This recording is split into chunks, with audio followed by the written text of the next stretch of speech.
یہ سارا قرآن آپ کے لیے بے اثر ہے، کوئی اس میں آپ کے لیے ہدایت نہیں ہے اگر آپ دنیا دار ہیں۔ مختصر بات، اگر آپ کی منزل آخرت نہیں ہے، اللہ نہیں ہے، اور آخرت اگر آپ کی ترجیح نہیں ہے تو یہ قرآن میں آپ کے لیے کچھ نہیں ہے، اس کی مطلب کوئی فائدہ نہیں ہے، آپ کو اس قرآن کا کوئی فائدہ نہیں ہے۔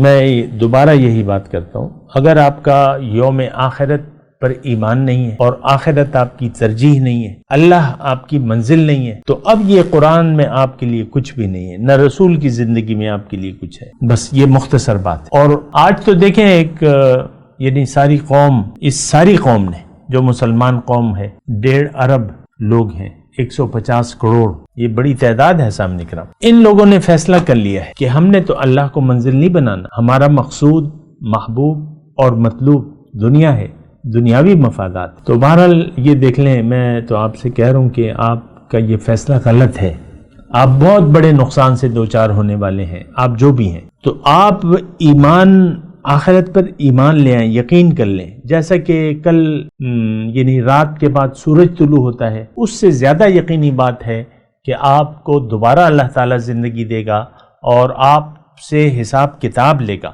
اور پھر آپ کو جزا اور سزا بھی ملے گی۔